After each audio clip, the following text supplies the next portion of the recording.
Okay, so we'll go ahead and get started. So I'm just going to read this little script that I have. Good afternoon. Thank you for joining us for this week's Weekly Wednesday presentation on the Storykeeper program. This presentation is being recorded and will be uploaded to the Otsego County Office for the Aging and New York Connect's Facebook page, as well as our county website. I ask that everyone keep your videos turned off and that you remain muted. If you have questions, please type them into the chat or raise your hand and we will get those answered for you. If you are calling in on the telephone, we will give you a chance to ask your questions at the end of the presentation. For anyone who doesn't know, my name is Alicia Chase. I am the Otsego County Long-Term Care Coordinator. Here at Office for the Aging, I manage the New York Connects program and the Medicaid Personal Care Assistance programs. New York Connects is the connection to all long-term services and supports. While our office is under Office for the Aging, we are unique that we are able to help anyone of any age who is looking for help navigating the complicated long-term care systems. We also have a partner agency and New York Connect specialist with Catskill Center for Independence. We can help friends, families, caregivers, and clients who are looking for information and assistance, referrals, and application assistance. If you are unsure, please do not hesitate to reach out. My contact can be found in the chat, and for those calling in, you can reach me by calling Office for the Aging at 607-547-4232.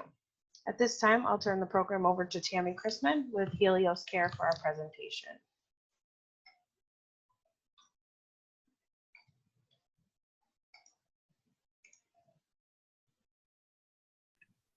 Helps if I unmute. Well, good afternoon, everybody, and thank you so much for your interest in learning more about Storykeeper that we have here at Helios Care. We did start this program about, I would say 11 years ago now, and we do have a policy and procedure around this program. We also require that volunteers go through a specific training in order to conduct these interviews with patients. And really the purpose of our Storykeeper program is to provide an opportunity for patients to look back at their life experience and create meaning and legacy. It also helps to provide life closure by leaving a story for friends and families for generations to come. Not many people know this, but storytelling is one of the oldest healing arts. It does help create memory, and it does establish legacy for patients who can really benefit from this by leaving a gift for their loved ones and help that healing process for the family and closure as well.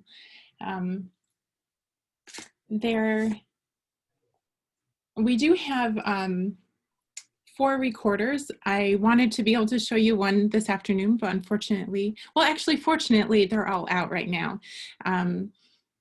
But this is what our Storykeeper looks like, and it's probably backwards for you guys, but that's the design of it. And all of the stories get recorded on an electronic or a digital recorder, sorry, and we personalize the cover to which those stories are held, and it has the same look to it, and we have the patient's name here at the bottom. I didn't have a template already printed to share that, but I did want to have you see what the program looks like. And we have done up to 20 copies for patients and families. I say initially we were going to go with a couple, but my feeling is that if this is going to help that family, then I am happy to give them however many copies that they would like. Part of the training that we have for our volunteers to be able to conduct these interviews is a series of interview questions that they conduct with the patient. And it's really good to give these questions to the individual in advance. It helps them kind of prepare and think about how they want to answer these questions. And it's also really important to be mindful not to allow this to become overwhelming for the person. We don't want these stories to be from birth to present day, because that would be pretty exhausting for them. Our volunteers are trained to help highlight the patient's life, and it really needs to happen naturally and be what the patient wants it to be. And often when I've done these myself, I have found that it goes so much better when it's just you and that person in a room, and just to allow that conversation to flow. There have been family and caregivers in the room, and that's fine if that's the way the person wants that conversation to go, but it can also interfere with the patient's thoughts, and kind of take a different turn than what it might if it was just for the patient. So I highly recommend that it's just the person in the room with the volunteer who's conducting the interview. And some questions that are used to get started to allow them to think about is their childhood. Some of those are, what is one of the most favorite childhood memories that you have? What was life like for you as a child? What were your parents like? What were their strengths and their weaknesses? Did you have any brothers or sisters? If so, tell me what each was like. What did you enjoy doing as a child? Did you have any pets? Now, see, these childhood memories probably will go better than the questions that may take place that happens later on in life. Especially with elderly patients, their mind is sharper earlier in life than as when it progresses further. But you can ask questions about adolescence.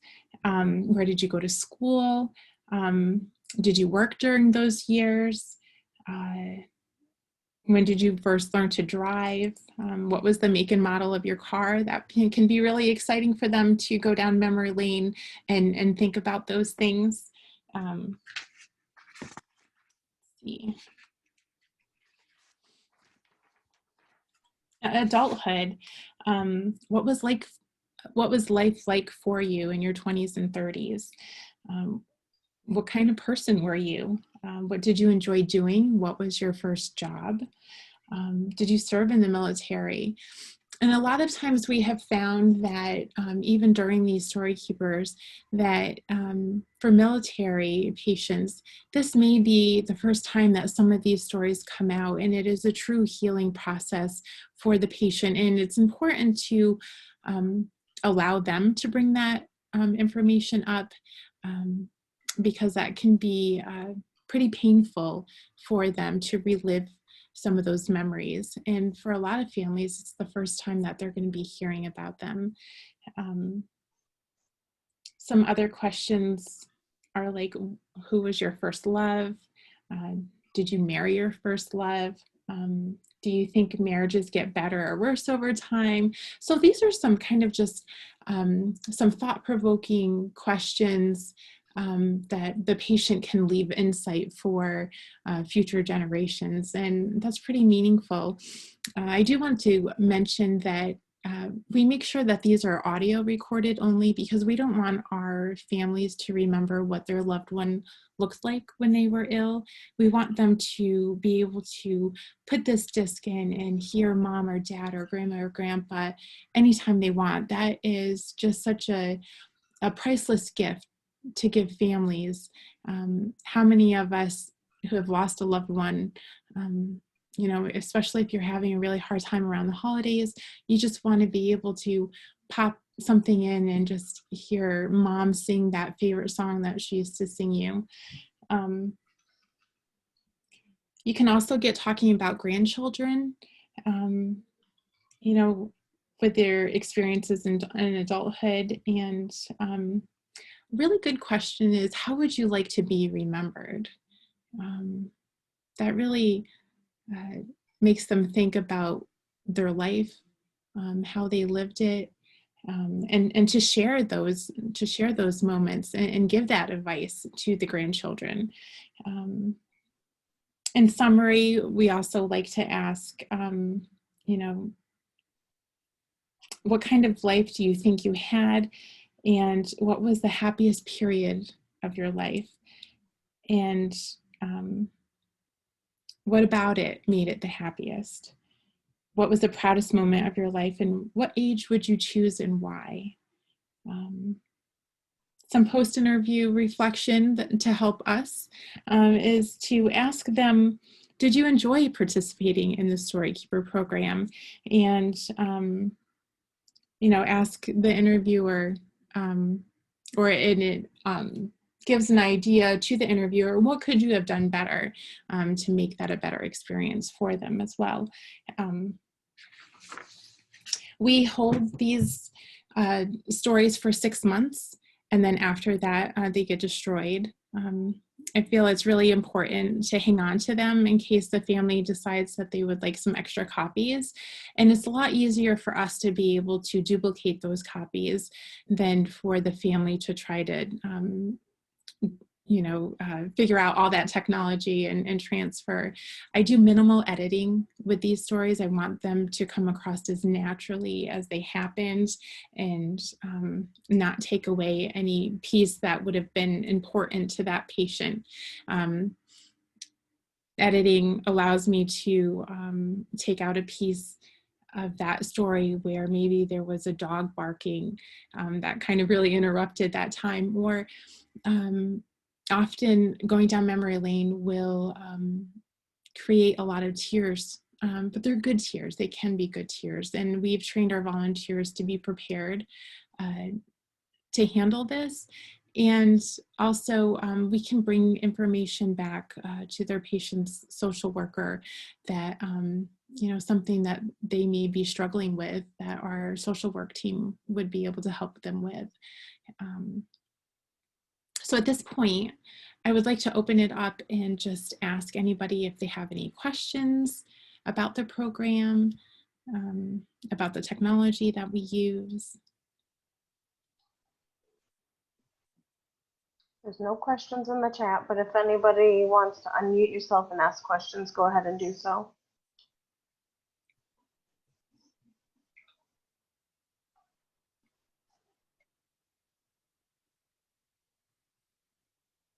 Okay, well, as many of you may know, that we do have several programs here at Helios Care, and this program, this volunteer-based program, is specifically for our hospice patients.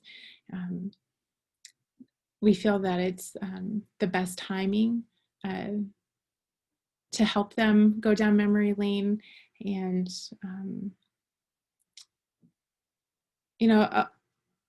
not many people realize that when a person comes on hospice, they can graduate. And so what a gift that Storykeeper is for that person. If they do happen to graduate off of our program, they still have that for generations to come. So it's pretty neat. I'm very excited that we've been able to offer this to our patients for so many years now. And the length of the recording is all based on what the patient has the energy for, what they want it to be. One of the greatest stories that I remember was from a grandmother, and it was 4 minutes long, and it was just a message to her grandson who was so near and dear to her. So it's not about length. It's just about the message that that individual wants to get across, and there couldn't be anything more precious than that. So I hope that I have addressed any questions that you may have been thinking prior to coming in to this webinar this afternoon. If you are interested in taking part for your community, you could always join us and become a volunteer and help people be able to leave this incredible gift for their families and for their families to come. So thank so you. much. And I'm sorry. Thank you. Thank you very much, Alicia. I appreciate it.